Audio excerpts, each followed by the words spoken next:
which he gave over 40 years ago called Beyond Vietnam. Thank you very much. Thank you. Bob Donaldson.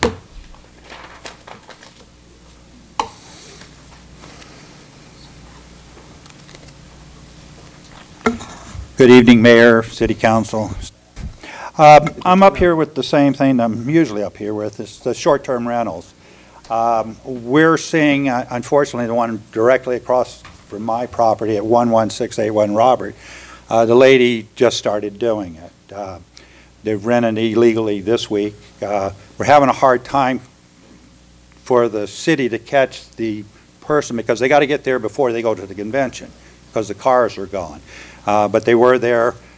We've talked with the code enforcement today, and he said that I think they've cited like 8 or 9 the last few days. But we've got the Whole Foods convention coming up at Anaheim. That's the second largest convention that Anaheim has, and that's going to be, I think it's March 7th through the 11th. Around that time. So I suspect all of our STRs are going to be rented at that time. And they're just, the sad thing is that they're just blatantly disregarding what the city codes are. And I think what would be helpful is that we should try to get like a like a public meeting where we maybe get an hour or two where people can come in and we sit down where we're all as a group and people say what we need to do to make sure that we stop the STRs. Well, how do we get it to make sure that they're if they have to go to hearing, they're found guilty? Because like we talked to the people at this 11841 Samuel, and they said they were in for the convention because there's a pretty good sized convention going on now at Anaheim, and they're over there for 5 days and they rented. And then it's kind of interesting. I don't know, and I guess I got to call the city to find out that I don't even know if she got a permit for renting, let alone short-term rental. The people, they live in Tustin. They came over and they just did the classic. I mean, we watch STRs come, and they got like a footprint. You watch what they're doing, and then the next thing you know, you got an STR. And they're, like I say, there's quite a few of them around, especially over in District 5, our district by Disneyland. And we got them all over the place. And so I think it would be helpful if we could get, like have the city staff and people and say, hey, look, what we don't want them to do is confront, one of these STR people, and because that doesn't solve anything to get in a confrontation with them. But we've just got to make sure that, hey, when you see the violations, call them in. Call them. And I know it gets frustrating for residents, but we want to let all the residents know, keep doing it or they're going to come and do it. And the ironic thing is and I hope, like this week they were talking to my wife, I think the person, not only did they violate the STRs, they modified the house and there wasn't one single code enforcement person there the entire time through all this renovation. And I mean, they changed the exterior, like the back door. They eliminated a back door on the right that used to come out of the kitchen there. They put a window, they eliminate. So they, I mean, even for a safety purpose, because I would think that the city would have probably said, hey, look, if somebody said, you want to do away with this door and you eliminate the exit on that side, coming out. I mean, it was just a safety issue, but I don't even think they got their permit for that. And so, I mean, these people are just, like I say, blatantly doing it. And we saw a couple, like I say, he's coming around now. But the code enforcement have to go early or late. If you go in the middle of the day, it's very difficult because these people, they're either, if they're renting to go to Disneyland, they're at Disneyland. If they're at the convention, they're at the convention. And the one convention now that's going on, they start at 7 o'clock in the morning because they went by this morning and he says, hey, look, because they don't even open up their blinds there. It looks like everything's closed up. So he came in. So, like I said, so it'd be helpful, I think, for the city if we could ask for, some sort of meeting where people can talk and say, hey, look, this is the statute, they're not legal, and this is what you can do if you see them coming into your area instead of having to live with them, because they're going to get worse. because they're going to get loud when they start the partying. Right now, it's not, it's not the party time, but come spring and summer, those are party houses. Thank you.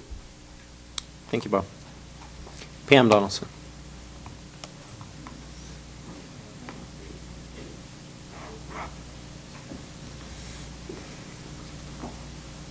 Good evening, Mayor and City Council and staff. I just wanted to see, he almost took everything that I was going to say. So there is a new SDR that just like 11841 Samuel, which is right across the street. We watched them redo everything, and they did take a door out, and I did notify the city. So they were supposed to look in to see if the guy had permits or not. So I'm not sure if they did or not. But I want to, I ran into Ralph today at 4:30, and he did come by the house, and but nobody was there, because they're at the convention. And I did speak to the people. They're here for a week. They're here for the farmer's market. And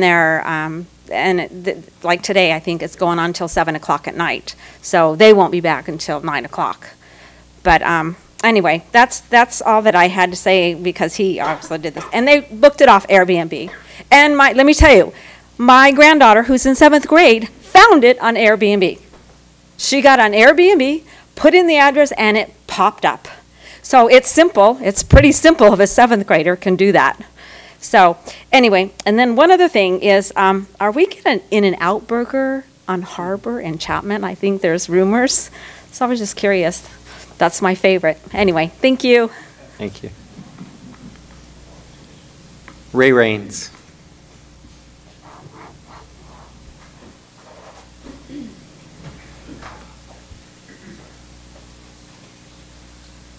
Good evening, Mayor, City Council, staff members. Same story, STRs. I had one fully booked the whole weekend across the street from my house. We've got this health show coming up. It's the second biggest show following NAM, and it's just going to be the same thing. It's just going to continue to go on until we find a solution. But I'm not one to quit, and I know some of my neighbors aren't either. The other thing I brought up the last time too was the parking that we lose on our streets because of the convention center. And I got a call back from somebody from the city of Garden Grove, and basically got a song and dance on why they can't do anything about it. I got no ideas of what we can do about it. All I got was, there's nothing we can do about it. We did a study on this, it's not feasible. And his basic end of the story was it would just push the problem further south off of west. Well, I don't care. It's my neighborhood that doesn't have any parking. If the problem gets moved far enough south, it's going to go away. So I'm not going to leave that alone. Whoever, I don't remember the city guy that called me, but I don't accept his answers. I just don't. So I hope that we can move forward in a way to address that also, even if it's not permitting the neighborhood, which I truly see as the solution to make this problem stop. And if it can't be worked out, then I don't know what other solution there would be realistically. Thank you. Thank you, Ray. Charles Mitchell.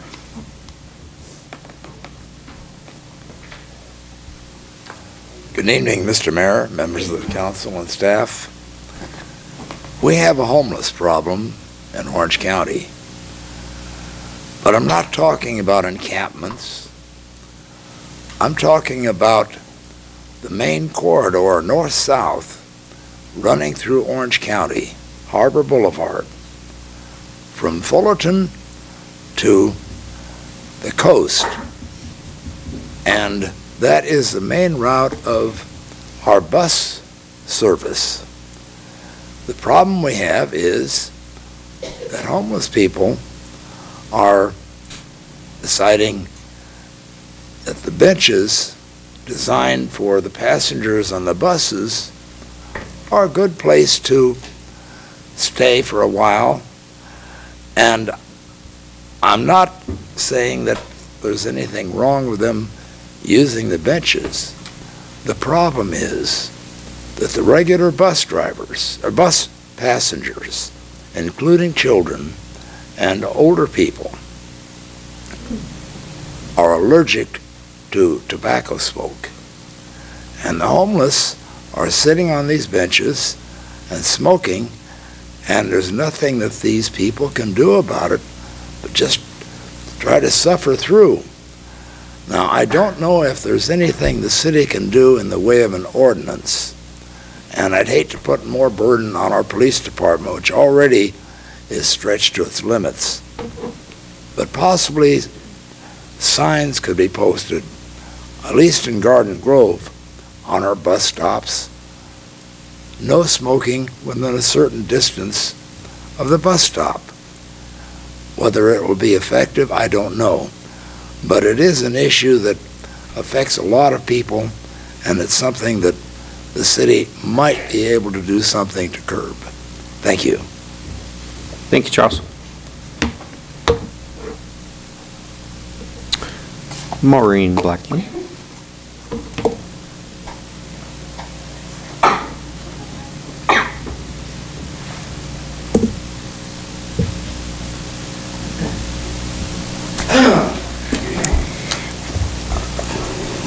Good evening, Mayor, Council, staff.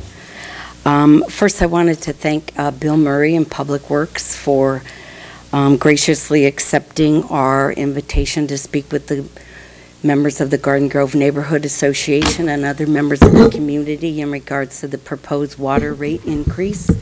He did that last Tuesday. He came prepared for softballs and hardballs, and he did the job really well. His assistants, Katie Victoria and Sam Kim, I believe, is the new water manager. They both sat and answered questions almost an hour and a half.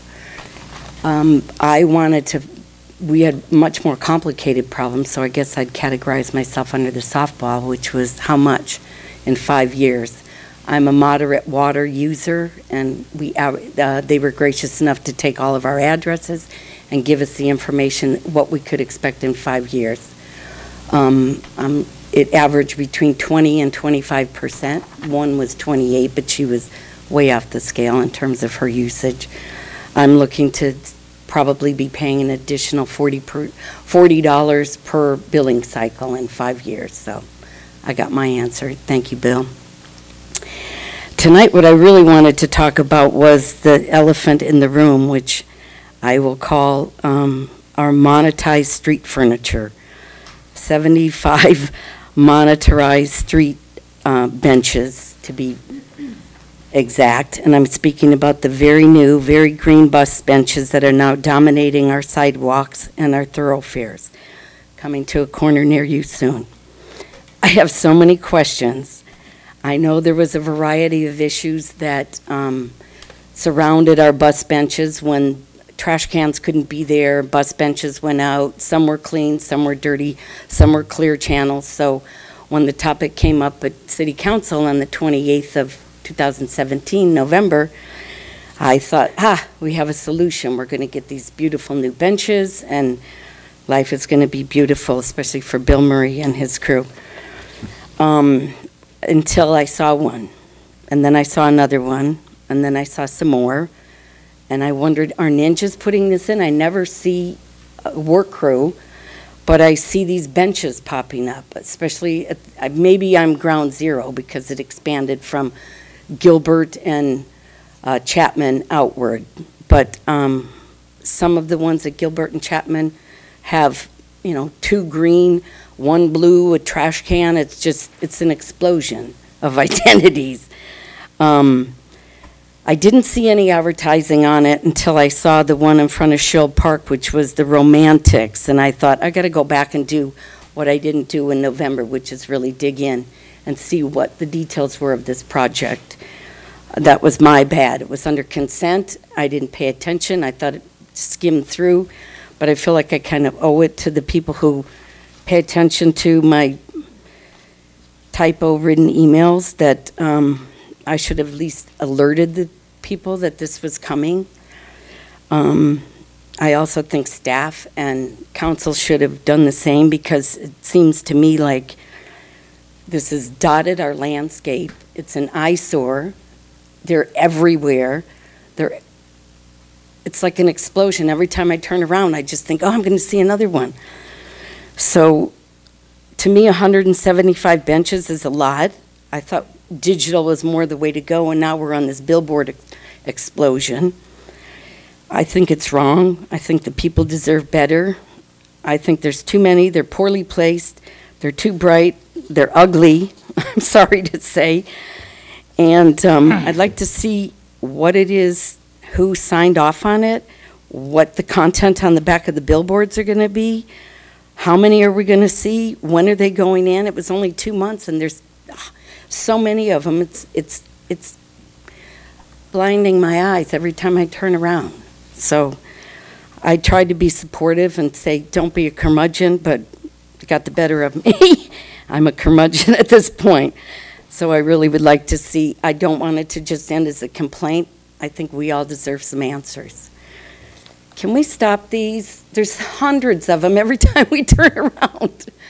Is that like They throw it on the curb and they're in the water and the gutter, and something has to be done. But thanks, that's my belly aching for the night. Thank you. Thank you. We have no more cards, so that concludes oral communications. We do have one written communication item. Yes, we do. We have a consideration of a request from the Garden Grove Community Foundation and Garden Grove Chamber of Commerce for a one-day use of the Willowick Golf Course for the annual GGCF Chamber Golf Classic Tournament. And Mr. Montanchez is here to give the report. Good evening, Mayor and members of City Council. This written letter is for the City Council to consider the request from the Garden Grove Community Foundation and the Garden Grove Chamber of Commerce for a one-day use of the Willowick Golf Course on Wednesday, May 9th, 2018, for their annual fundraising golf tournament. For the past 13 years, the Garden Grove Community Foundation and the Garden Grove Chamber of Commerce have partnered to plan and coordinate a golf tournament fundraiser known as the GGCF Chamber Golf Classic. This event is one of the largest and most significant fundraisers for both organizations. Funds raised help support GGCF events, including the free summer concerts series and sponsorship of the Christmas tree lighting, as well as assisting the Chamber in promoting the Garden Grove business community and providing resources for tourists who visit Garden Grove. Willowick is contractually obligated to grant free use of the golf course to a 501c3 tax-exempt organization once a year. Traditionally, the City Council has granted joint use of the golf course to both organizations for the annual Golf Classic fundraiser. There is no financial impact, therefore it is recommended that the City Council consider the letter requesting the one-day use of Willowick Golf Course for the Garden Grove Community Foundation Chamber Golf Classic on Wednesday, May 9th, 2018. That concludes my report. Thank you. Any questions of staff? No, it's just a great golf tournament, and I think Yeah. we should support it. Absolutely. It's lots of motion. I'll second that. Call the vote.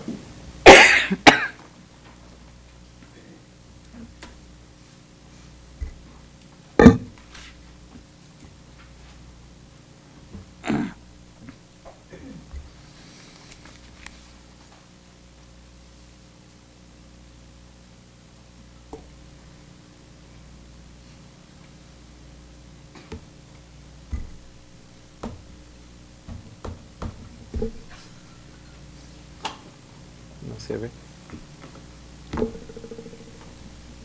Maybe because they're lowering it. Mine had that too. Pop up. Yeah, that's a new adder. It doesn't take it from me. Not going to take it? Okay.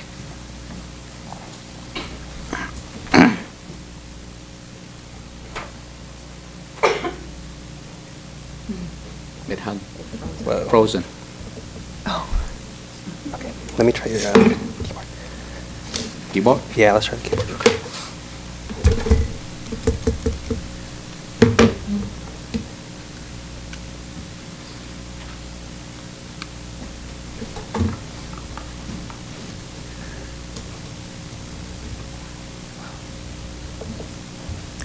I process system, sorry. I'll do a roll call vote. Okay.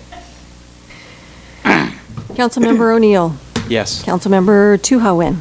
Yes. Councilmember Bowie. Yes. Councilmember Klopfenstein. Yes. Councilmember Kim Wynn. Yes. Mayor Pro Tem Beard. Yes. And Mayor Jones. Yes. Motion received, 7 yes votes. Thank you. We'll now recess city council and go to successor agency. Madam Clerk, would you like to call the roll?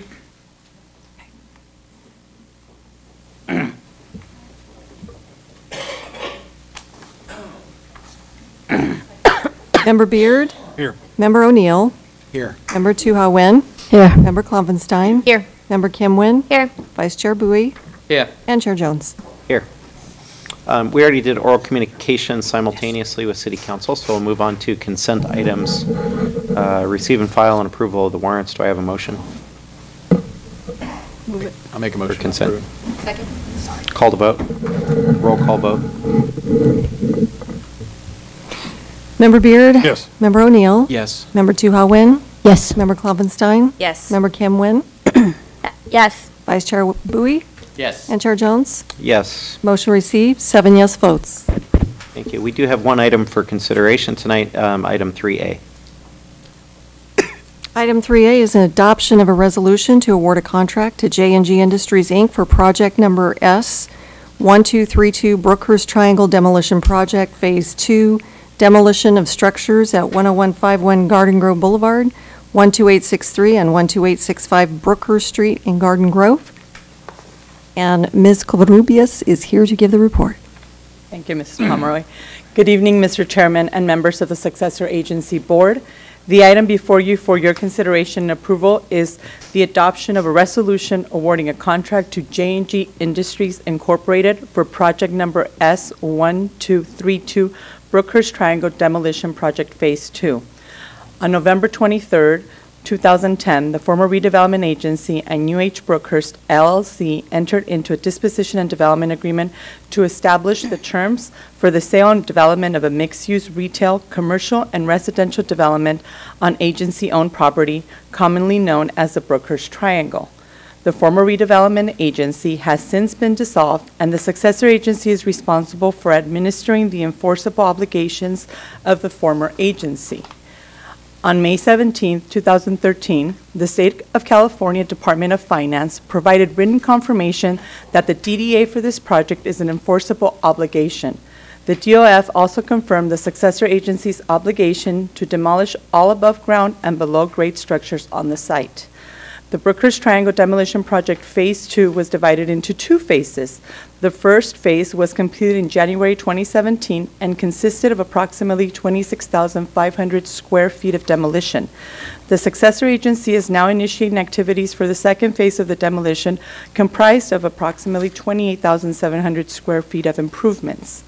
A total of 9 bids were received and opened by the City Clerk's Office on January 10, 2018. The lowest bidder, Integrated Demolition and Remediation, Inc., submitted written notification to the successor agency of their desire to withdraw their proposal within 5 business days of the bid opening. The next lowest responsive bid was submitted by J&G Industries, Inc., in the amount of $330,100. This proposal is within the current project budget, and the contractor's license and references were checked by staff. There is no impact to the general fund for these expenditures, as funding is provided solely out of the 2017-18 Recognized Obligation Payment Schedule in accordance with the Dissolution Act for Redevelopment Agencies and will be paid through the Redevelopment Property Tax Trust Fund.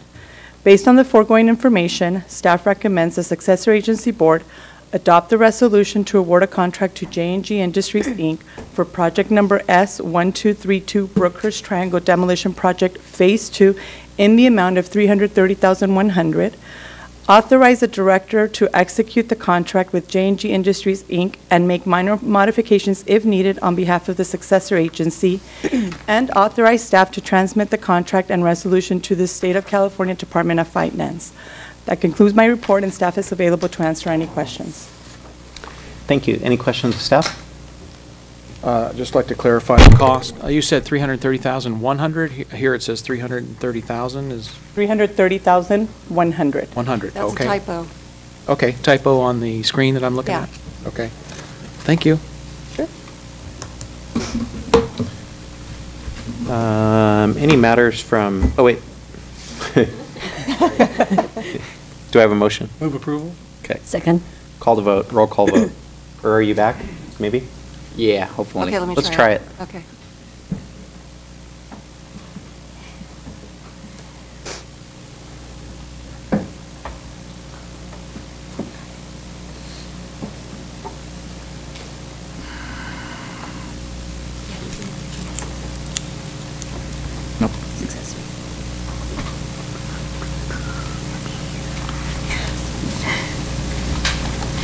Yeah. It let me vote. Motion received, 7 yes votes. Okay, awesome. Any matters from agency members? Seeing none, we will adjourn to sanitary district. And with that, I'll ask to call to order the sanitary district meeting, and could I ask the clerk to please call the roll? Member Bowie? Here? Member Jones?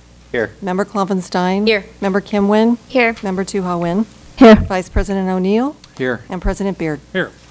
So we covered item 1 with oral communications. One item is the consent, which would be the minutes of January 23rd, 2018. Changes, corrections, or I'll entertain a motion. Move to it. approve. The motion, is there a second? Second. Motion is second, call for the vote.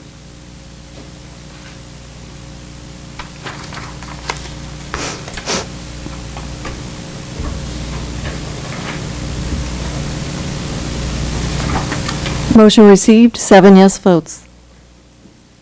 Okay, I have no matters. Board members or general manager, any items? Okay, then we are adjourned to Tuesday, March 27th, 2018. Actually, before you adjourn, I wanted to report out of the closed session that there was no reportable action. Please. No reportable action. Okay, thank you. With that, any other comments, questions? With that, we're at adjournment to March 27th, 2018, and we'll move back to City Council. Thank you. We'll reconvene. City Council, that takes us on to consent items. Recommended that 4A through 4I be acted on simultaneously unless anyone would like to pull any polls. I'd like to pull 4G. 4G, okay. Anybody else? Okay, can I get a motion for the balance? Make a motion. Second.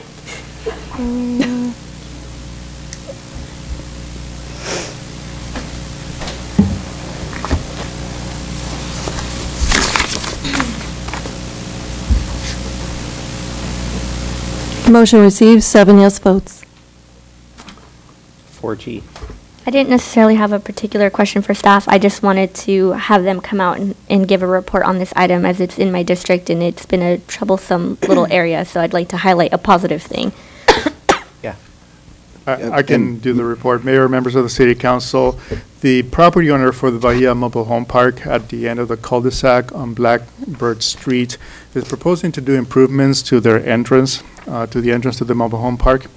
And although the street cul-de-sac, the entrance, they are planning to install 2 new monument signs, new landscaping, and the monument signs, although they're going to be behind the cul-de-sac, the city's public right-of-way actually is actually square, and the monument signs are going to encroach somewhat on the actual public right-of-way, even though it's not currently developed as a public right-of-way, and it's not intended that we will ever develop it into a public right-of-way.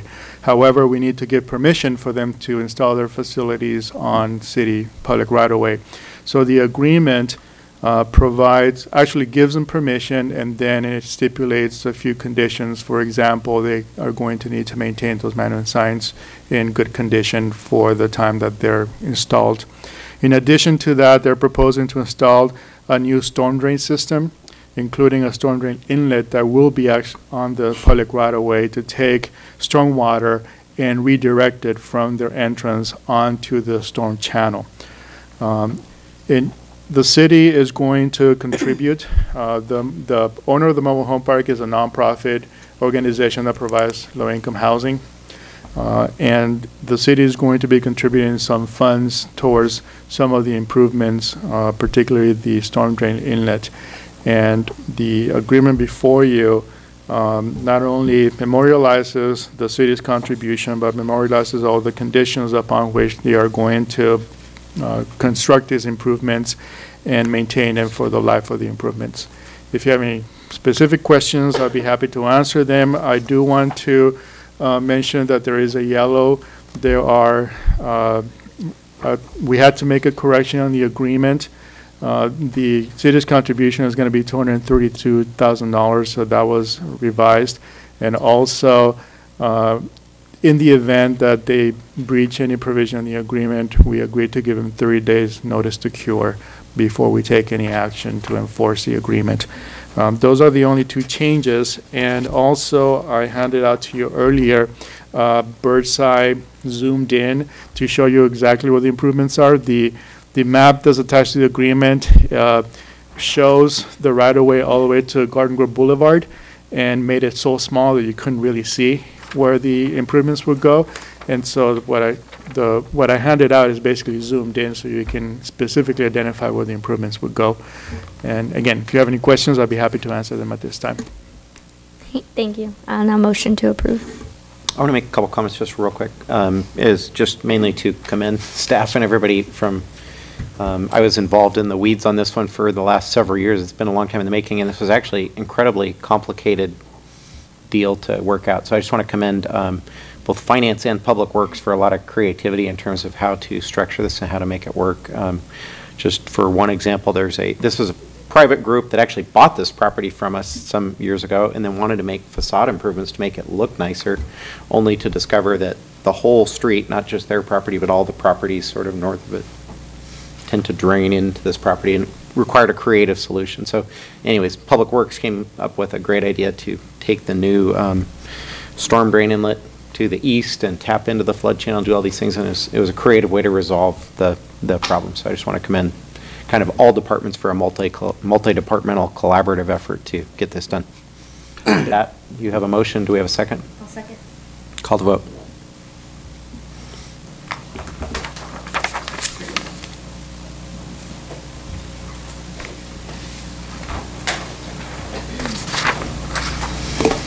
Motion received, 7 yes votes.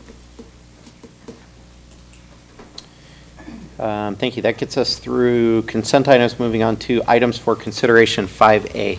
5A is a required financial disclosure to implement a California Public Employees Retirement System 2-year early retirement option. And Ms. Eifert is here. Mrs. Eifert is here to give the report. Oops, sorry.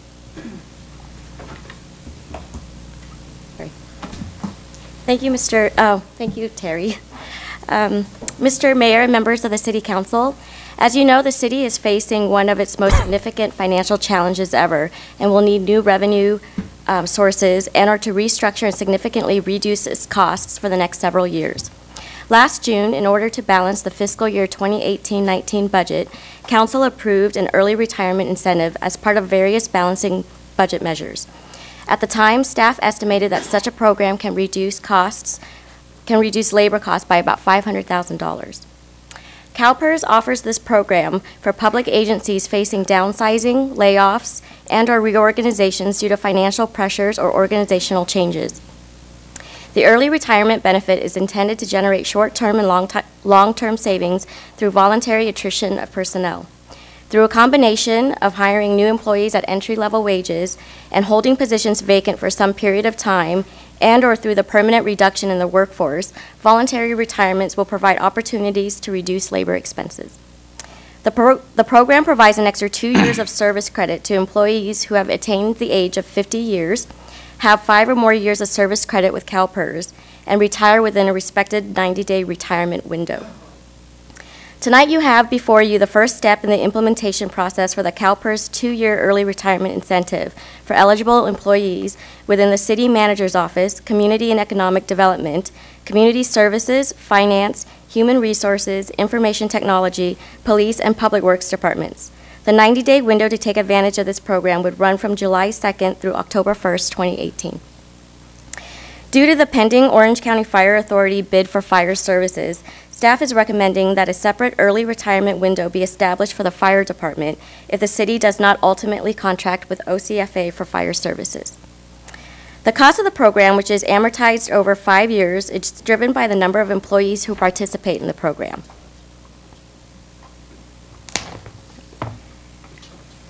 Oh.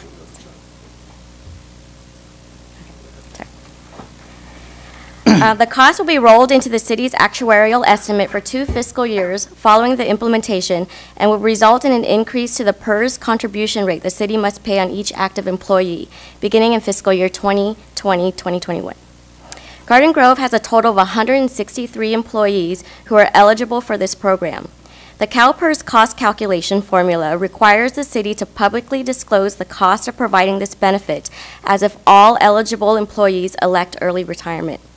The total present value of future costs for providing this benefit to all 163 employees is estimated to be $11,806,466.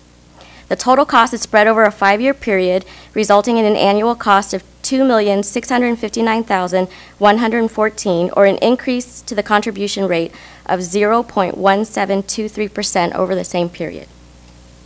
However, it is important to note that only a fraction of eligible employees would ultimately elect to retire early. This chart that you see above presents cost estimates for this program along with projected salary savings due to the resulting vacant positions or from filling critical positions at entry-level wages. The chart provides cost and savings scenarios assuming 100%, 25%, 20%, and 15% program participation. These savings are estimates and assumes that all sworn positions will be filled and up to 70% of miscellaneous positions will remain vacant for some time. Staff projects that approximately 15% of those eligible will elect to receive this benefit, which will reduce labor costs, budget savings, by an estimated $1.3 million in fiscal year 2018-19, and approximately $900,000 annually over the next 5 years. The expected increase in the employer contribution rate is 0.0258%, or approximately $399,000 annually for 5 years, again beginning in fiscal year 2020-21. If the early retirement window is approved, eligible employees must retire during the window period, again July 2nd to October 1st, 2018. Tonight's public disclosure will comply with Government Code Section 7507, which requires that costs to provide this benefit be made public at least 2 weeks prior to the adoption of the resolution effectuating the program. In addition, CalPERS requires the city to certify that it is our intention that at least one vacancy in any position in any department or organizational unit shall remain permanently unfilled, thereby resulting in a permanent overall reduction in the workforce. It is recommended that the City Council authorize the implementation of the 2-year early retirement program for the indicated eligible employees, certify compliance with additional employer contributions disclosure required by California Government Code 7507 and 2903 with all identified eligible employees of 11,806,466 amortized over 5 years, or 0.1723% increase in the employer contribution rate over the same period, pursuant to the method of calculation set forth by CalPERS.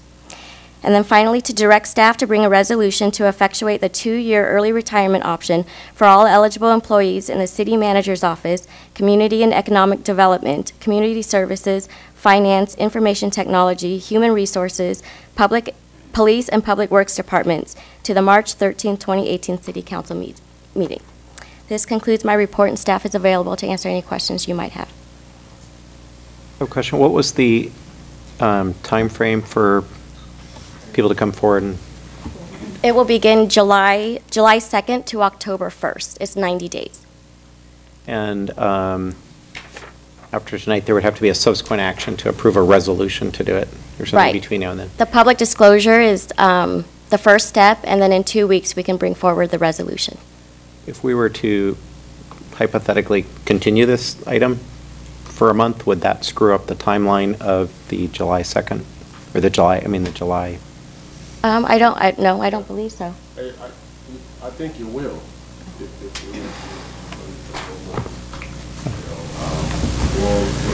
Disclosure time, we have to wait 2 weeks.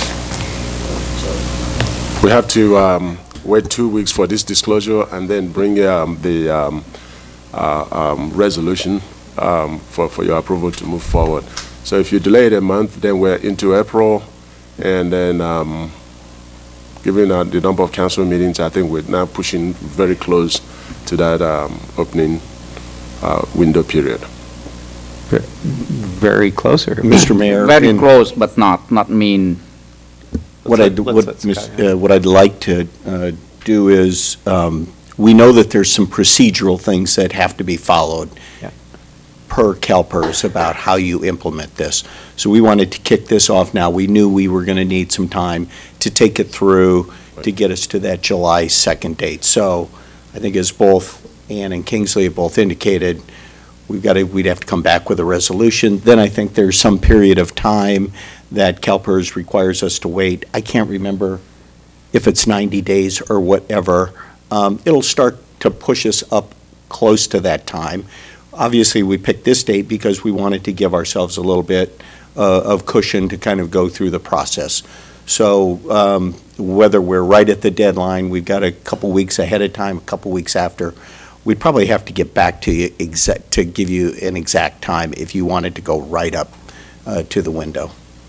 If we postpone it for 2 weeks, that's just pushing us back to March 27th meeting, which leaves all of April, all of May, and all of June, which is still around 90 days, to meet the July to September deadline.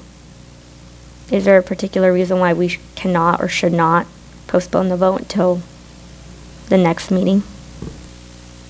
I believe you can.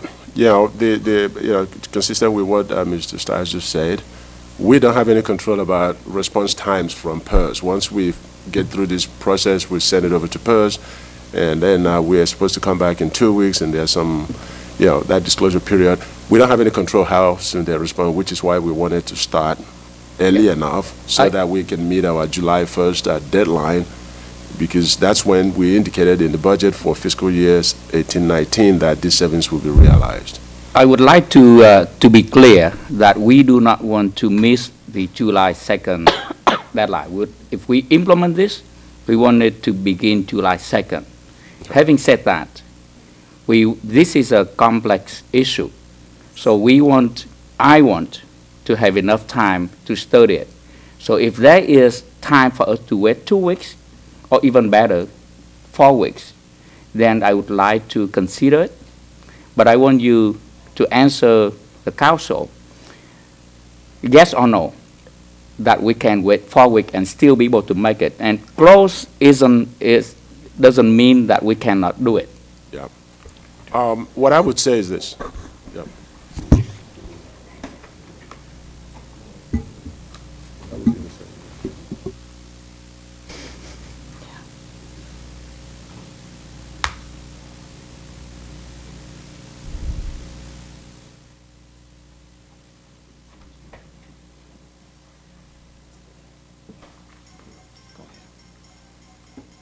Okay, my response to that is that a 2 weeks delay would not necessarily jeopardize the timeline. And one or two things that we can do is, approve the action today. The intent originally is to come back to you March 13th meeting with a resolution. We can come back to you. We can allow, additional time. Come back.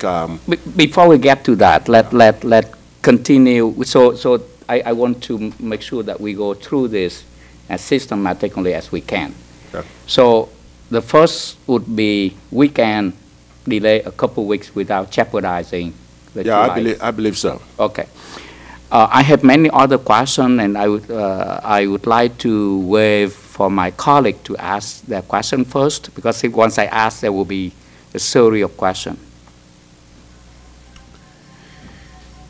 I don't know if Thanks for questions. I'll be honest, I think part of the point of potentially delaying this a couple weeks is so that maybe we can come back and have a deeper look and have more questions to ask. I mean, sure, I think we all have questions, but if my numbers are fuzzy, I don't know that I even want to dive that deep before I've had a look at this in a greater context that I feel that I personally need at this time. We had this handed to us on a Friday. It is now Tuesday.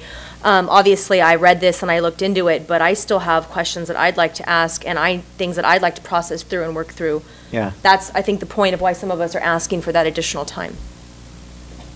That's just my So with that opinion. being said, you're saying maybe we don't even want to get into a barrage of questions at this time, but maybe. Well, I don't know. That's for myself personally. Yeah. I don't think it's appropriate for Well, us to dive into for it. For those that are in front in public, I think the public deserves the question and answer. And I certainly want to ask the question so that I'm sure the public may have some similar question as I do. And so now it is being made public. I believe the public as well as I should have an opportunity to ask some questions. Of course. Yeah, go for it. On page number, let me see this. Well, the first page, the second paragraph after discussion, if the early retirement option is approved, eligible employees must retire during the window, blah, blah, blah. And it go on and mention that due to the discussion with OCFA, Orange County Fire Authority, it is recommended that the fire department not to be included in this window. Now, if you fast forward to the number estimated below it, I just want to make sure I understand it correctly. When we say 100% accept incentive, which lists the number of employees as 163, that does not include the potential fire staff, isn't that right? That's correct. Okay. Now, assuming that we do not go to OCFA, will the benefit and the fire services will be in-house? Will the saving be more or will be less if they stay with us? To the mayor and to Councilman Bowie, our expectation in this report has always been that if throughout the OCFA process, if it was concluded by the council that they wanted the fire department to remain with the city of Garden Grove and not consider an OCFA offer, that certainly any eligible fire personnel would be eligible for the early retirement incentive, just like everyone else. We don't know exactly when council will make that decision. If it's fair to share with you, I can tell you I've been visiting a lot of the firehouses and fire stations and talking to a lot of our staff about this process. So none of us have really gone through this before. The most recent indication that we've had with any of the OCFA staff has been that they will be prepared to give us a proposal sometime around March 22nd is what I am told. They, of course, have to take it to their own board. Their board has to agree to submit that proposal to the city of Garden Grove for our consideration. Our expectation is then that in that very first meeting in April, we would ask the OCFA personnel to come before this body and present their proposal to the full city council, for the city council to ask questions of them, to ask questions of myself, our staff, the fire chief, maybe the fire association, whoever. But that would be the process, and then the expectation that there would be some time for all parties involved to discuss, to analyze, and make some conclusions on what makes sense for everybody involved. So that's the process that we're going through. And how long could that process to consider the OCFA approval could be? Is that a month, 2 months, no more than 3 months, no more than 6 months? So, having never gone through this process before, I don't know a crystal ball, but what I can tell you is that when the OCFA gives us their proposal, what they have told us is that their proposal is good for up to 6 months. So 6 months from March 22nd probably gives you a pretty good timeline by when the council has to make a decision, certainly no later than that. At least that's what we've been told. And so the concern or the issue that the council have to wait would be because we do not know whether we move forward with OCFA outsourcing or we would continue to do it in-house. It's difficult for us to wait the financial saving that would materialize of it. That's why we are at this point want to not looking into including the fire that qualify for early retirement. Is that correct? That was our thinking with the recommendation, yes, Councilman. And is it the council who approved the idea to possibly entertaining the prospect of going to OCFA? Is that the city council approved that, or that the firefighter pushing for that? No, that, it will be the council's ultimate decision on whether we would consider accepting the OCFA proposal or not. So well, that's of course I know, but I mean, the reason that we entertain a proposal from OCFA came as the decision from the city council a few months ago. Is that correct? I would say it was a joint arrangement that was concluded by all parties. We were, of course, in labor negotiations with the Fire Association at the time. They had, through the course of negotiations, had requested that the City Council consider receiving a proposal from OCFA. City Council agreed to that request. And so OCFA has been diligently working on providing a proposal to us. Yeah, I since we may table this for a couple of weeks, I think it would be,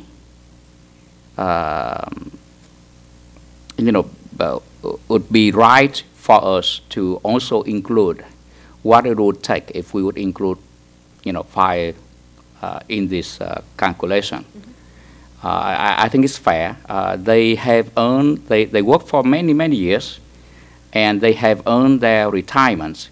So if other employees are entitled to early retirement, I think we should consider them, because making them wait to, for the council to figure out whether we want to keep it in-house or outsource to OCFA, I don't think it's that fair. So I would like to, our finance department to come up and give us the numbers, so we can at least have that as the option when we come back and visit this. If that is okay, I would like to. Do we want to maybe have some more discussion first? Sure. You're the one that. I just wanted to say a few things, and I can't remember in what order I wanted to say them, so I'm just going to talk. I think that was one of the premises and why I said that I wanted staff's recommendation to be very clear, very specific as to why you want to move forward this way, and I don't feel that that was done, and so I agree with the mayor's original suggestion to postpone this for 2 weeks. I don't think it's going to inhibit our process to move forward at a later date. We could still manage it, but I think there's missing components to this that we didn't have enough time to process. And whether or not we choose to include fire in 2 weeks, we should have all the information in front of us and have more time to really take a look at that and what that impact is. Because whether or not we move to OCFA or not, that makes this a lot more complicated. We should know if we do move forward, and we do include them in this window, how does that affect the city? If we don't move forward with OCFA and we made them wait, how does that affect the city? What are our cost savings regardless? So I would, seeing some of the consensus around the council dais, that we postpone this for 2 weeks, have further discussion, staff prepare the material to show us a full graph of exactly what that means with including them and not including them, so that when we come back in 2 weeks and make that decision, we're very well informed. I just want to clarify one thing, is that my original question was, could we postpone this 4 weeks, not 2 weeks, and that was deliberate. So that, to me, that would be sort of important just for my own information seeking and a way to try and get maybe some economic justification on something that a thought process that I'm going through on how to be fair and how to approach this properly. If we couldn't get 4, could we agree potentially on 2? Something's better than nothing, potentially? And I think if we go 4, that pushes us to April. Yeah, and part of this, I think. And that might be the deadline. I agree with the mayor that something this complicated, 4 weeks seem to be, a more appropriate time. But if staff come back and say we can really do 4 weeks, then maybe we settle for 2. But I would like to ask staff to do whatever you can to do it in 4 weeks, so that we have enough time to have internal discussion and work out the number. Is that possible? Back to our original sort of ask was, is that possible to delay it 4 weeks and still be able to Well, meet the from what I July? heard is it is possible, but it leaves them out of any windows but I think it's still, from what Kingsley and Scott said, it is possible, it just is too tight. I think we can There's an certainly, event that happens between 2 and 4 that is of concern to me. It's not arbitrary. That's why. I'm just looking at the calendar. Go ahead. we will, Yeah, more discussion. Please, yeah. Okay. So just to get all our minds out there and talk about this, we should be talking about it. I think just postponing it and not talking about it is just the more delay. So where I see it is when we propose to entertain this early retirement program is that we were entertaining it to see a realized value in the return of, saving on the expenditure, right? So since that time, we had the possibility of our fire department possibly going to the county. So, now it's in question whether we could realize the pension deferring, that pension cost throughout the next 5 years for that group if that group isn't here. But I still see a problem here. I'd either like to postpone everyone, or I would like to do everyone at now. And if we did everyone now before July, we, the city council, the staff, the finance department, would burden making sure that that financially works out. Because remember, this all still has to be approved by CalPERS. So, we still have to see that realized savings, because I don't want to necessarily offer early retirement just to offer early retirement to see a cost savings of $200,000 to the city, and we lose all our senior members. I'm not against anyone getting their retirement, but saying that, if we go with the other route and we exclude fire and we come back and renegotiate and we do go to the county, we're basically saying that we're excluding that group from early retirement. I don't think we're going to be offering them early retirement if we no longer have a department. So you're technically excluding that department. So there's a lot of things to weigh in here. I'm glad we're talking about it. Let's have a few more weeks of this thought and discussion and see how we can remedy this situation. But in the long run, we're doing this to make sure it's a cost savings to the city.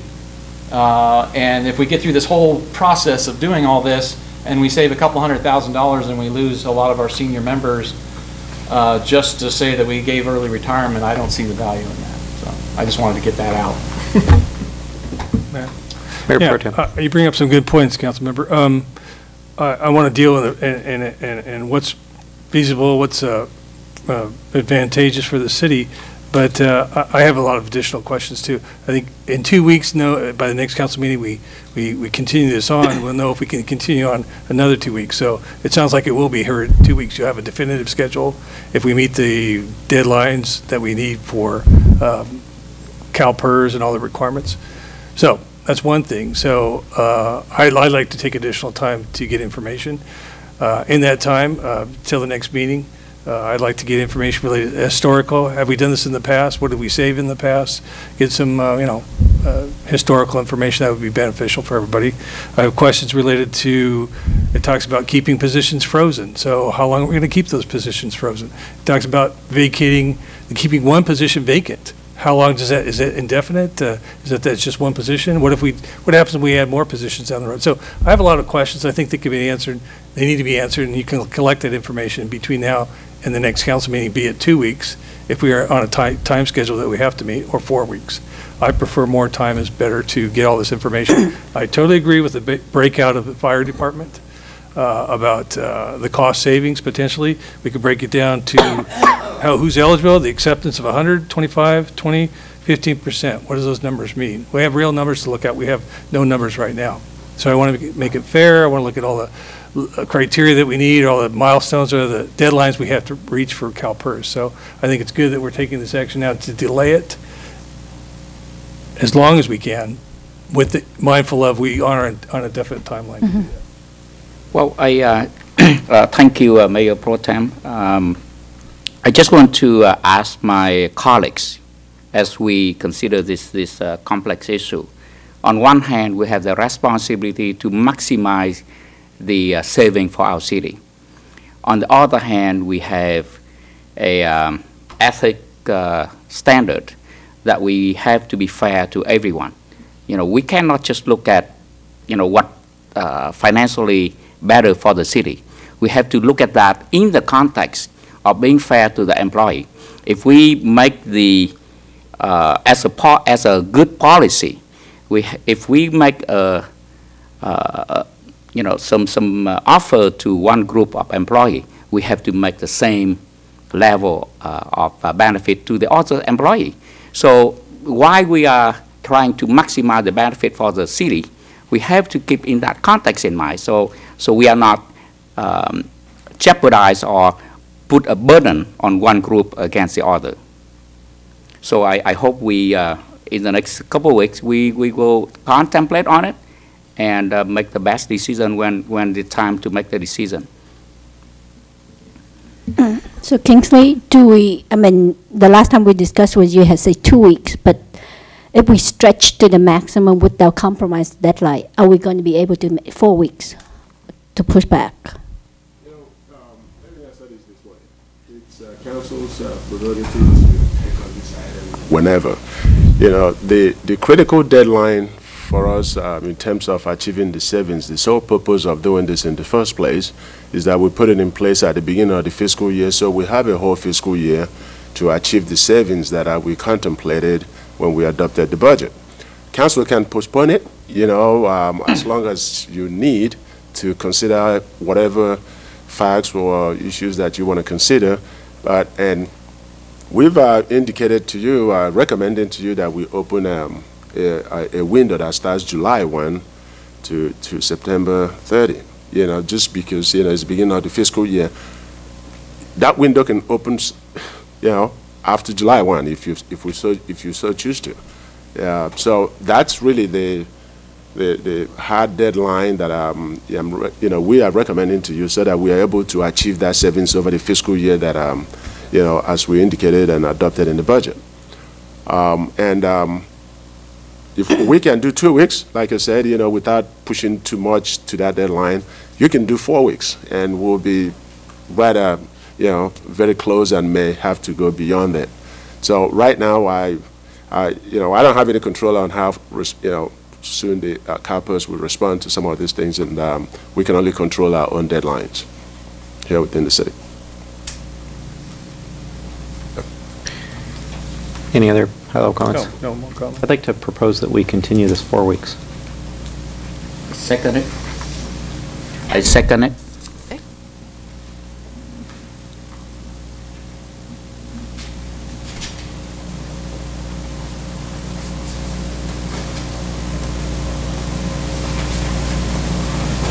Motion received, 7 yes votes to continue this item for 4 weeks.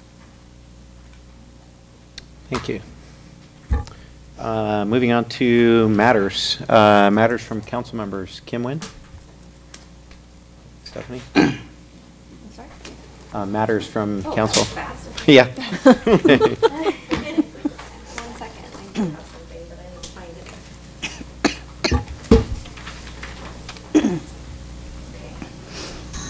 it. I want to take a moment to congratulate Noelle Kim from our Community Relations Department. She was recently recognized by the California Department of Food and Ag as the Citrus Hero Award winner of February. Noelle has worked very hard with the CDFA and federal ag officials to provide outreach to the community in regards to the Asian citrus disease, Huanglongbing. She developed our city's webpage, organized social media efforts, and worked tirelessly to make sure everyone got the information in multiple languages when needed. So I just wanted to thank Noelle and all the Community Relations Department for their hard work, and congratulations. I would like to express our gratitude to Bobby Danton and his firm for providing security services for the Tet Parade. They did that for free, and thank you very much for your community services. And I also would like to comment on the information that brought forward by Mrs. Maureen Blackburn about the bench. When I vote yes for this contract awarded to, is that Novus? I don't remember what company that is. Focus Media Group. When we vote yes to award the contract to them, I did raise a lot of concern and question, and we get the promise from the owner that the content of the ad will be for community only, and will be positive, and will be a good thing for the city. I am very disappointed to see that adult advertisement being displayed on the bench. And even there's some other one that I couldn't read out what it is. I think I would like staff to contact the owner of Focus Media Group and find out what's going on. I would demand that they address and fix this immediately, because that's what they promised this council. That is what they promised our resident, and I did, ask very clearly, point blank, and I'm very disappointed to see that this is not, being done in an appropriate way at all. To Howie. Councilmember Runyon.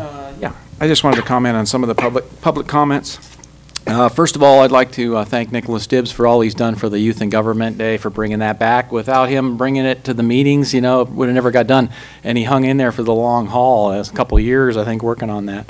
And I remember it had phased out. When I was in high school, it had already phased out but at Rancho Alamitos. But I was able to participate in it here at the community center when it was going on. And we got some good kids there in high school, in our high school. So I expect to see them doing good things. On the STRs and the parking in the, I guess you would say, the east part of town by Disneyland area, Ricky and those areas, I think we can do something about the STRs and have a community meeting and get everybody on the same page, because without the residents doing a lot of the legwork, it doesn't get done. We've got to educate everybody on the procedure and the correct evidence and all that. So let's keep working on that. Also on the parking in that area, anywhere near the Anaheim Convention Center area, that's been going on for years. I think it's time to start talking about permit parking in that area. Let's do it. Why not? Those residents are going through hell in that area, and we've only added 200,000 square foot more convention space over there. The conventions aren't going to get any smaller. They're going to get larger, and we're going to have more problem going forward. So we need to start talking the discussion on that. On the bus stop issue, I like the green bus stops. I like the advertisements. I don't like adult stores, but the specific one that was brought up is a bench directly across the street from an adult store that we already have in the city with a big sign marquee that says adult store. I'm just thankful that the advertisement was a name of the store right across the street, and that it wasn't, how do we discriminate from businesses advertising? Do we not have a tattoo parlor on Main Street? So now we're going to tell a business over here you can't advertise on a bus bench like someone else? I'm not a proponent of that, of what's there, but I can't single out individual businesses for advertising on a bench across the street from their business where people could potentially go. So we need to start looking at banning adult stores in Garden Grove if we don't want the signs, okay? But they are beautiful benches. It relieved Public Works of a lot of that duty. And it also, the color was a scheme picked up by the city. We're trying to get, green. We're trying to innovate and do things with new things, and that's why the color is there. So it's a lot of new benches going through the city.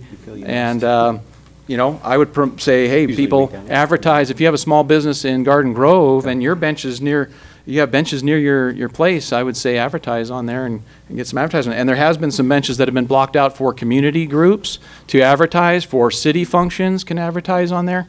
So don't throw the baby out with the bathwater on one bench. So that's all I have to say about that. Thank you.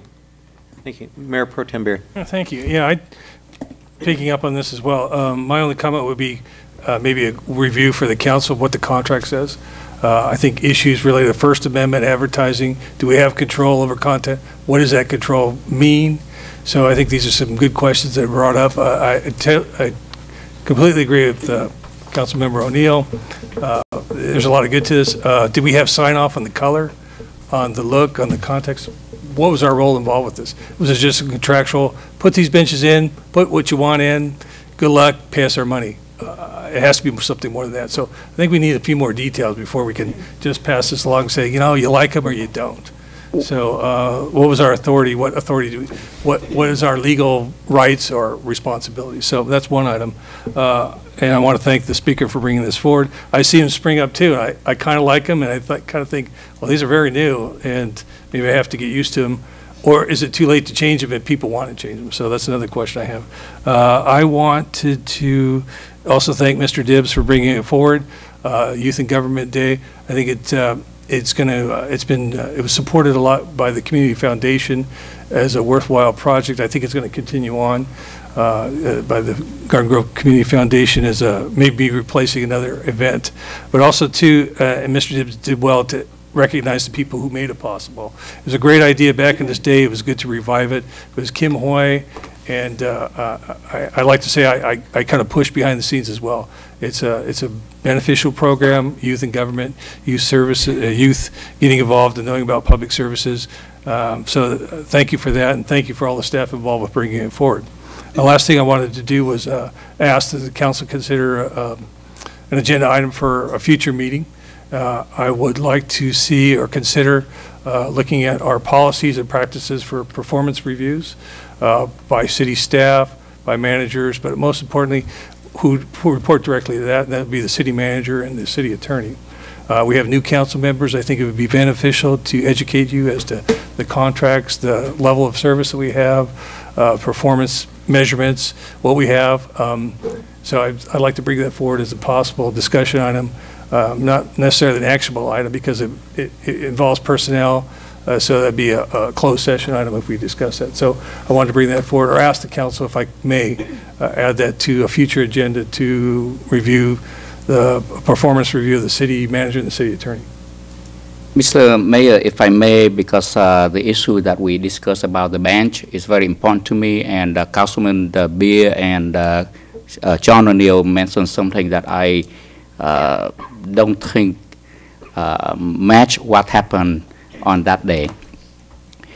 When we discussed the bench with Focus Media, I did ask Councilmember John O'Neill, and I did raise a question with the owner of Focus Media, and they did promise at this dais that they will not include any advertising that are offenses to the resident of Garden Grove. They did make that commitment.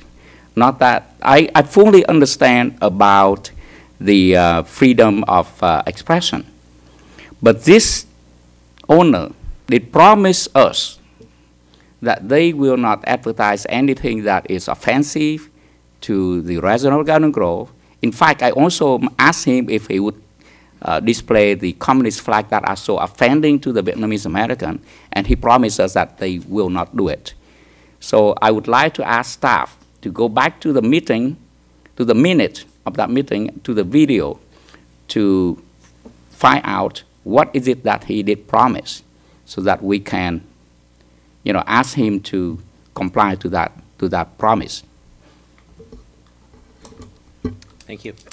Councilman Bowie, I totally understand your concern. Councilman O'Neill, sorry, I'm going to have to stop the discussion at this point. The item is not agendized, but we will agendize it for your next meeting so we can have a full discussion on the item. It's just text on the bench. Okay, thanks. I have just two things. One is Pam Donaldson, but not just you, but all the other people that are wondering the same thing. You brought this up earlier. In-N-Out. In-N-Out was proposing to go where the old original Bob's Big Boy is on Harbor Boulevard. They went through a very lengthy, almost 2-year process and spent twice as much on that site studying it as they normally do on a site. They're typically the type of fast food restaurant that cities are delighted to see come into their city, and just because they do such phenomenal business. They got met with resistance from a historical preservation group called Preserve OC. They tried to work through it, and they ultimately decided they were going to pull out. So they formally have pulled out of the site.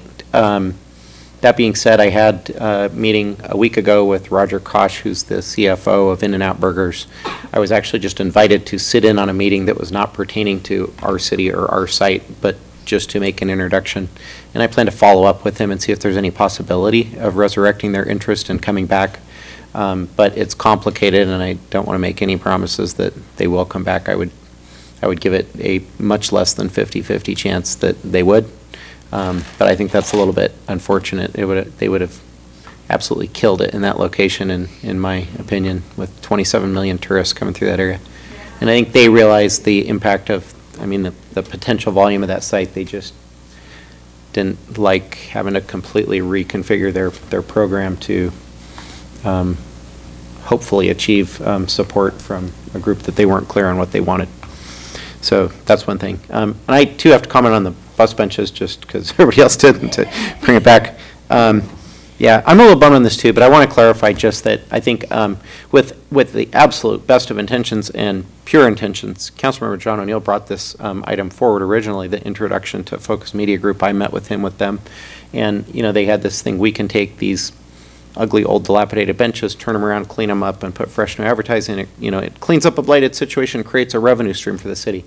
Great, sounds brilliant. There was a lot of the devil in the details, I think, that slipped through the cracks. So, for one, after the deal was approved, there was this incredible haste that they go to production and do the thing. And I remember just seeing it pass around staff at one point of, like, the selection of the color and blah, blah, blah, blah, blah, whatever, right? And boom, it's like that had to happen fast. I don't know why that had to happen so fast. I don't know why we didn't slow it down and get a sample. To me, they're incredibly bright, and that wasn't what I was picturing. What I remember hearing was, let's try and match the community garden green that Shaheen Sadeghi did on the community garden, which is sort of a cool and attractive color. And these are much brighter and much shinier and much glossier than that. So that's one thing. And the other thing is, I perceived that these benches were going to replace the ugly blue benches, not be stuck next to them, so that you have bright green right next to old ugly blue benches. So to me, that's an eyesore that we now have to contemplate. How do we deal with that? I mean, do we leave that condition that way, or does that now force us to have to go back and paint all the old blue benches bright green to match the whatever, right?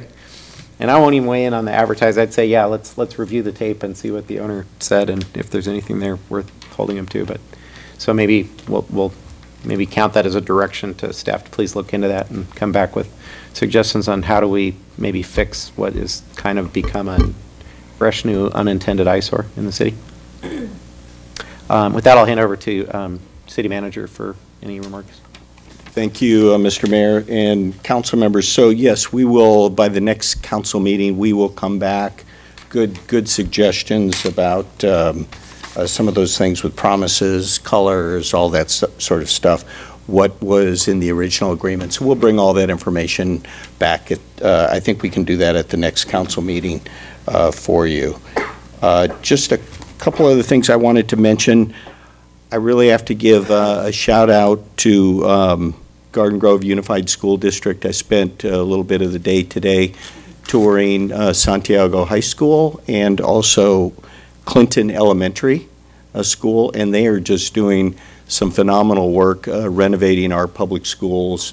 Really had a good tour there today, and just really top-notch stuff that they're doing, really good. And then finally, I wanted to mention that on Monday, March 5th, we're going to be having the groundbreaking for Steelcraft. So we are all very excited about that. It's going to be at 10 a.m.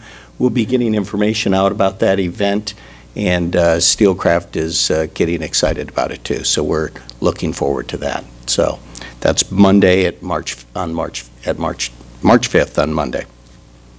Thank you, Mr. Mayor. Thank you. And we are adjourned.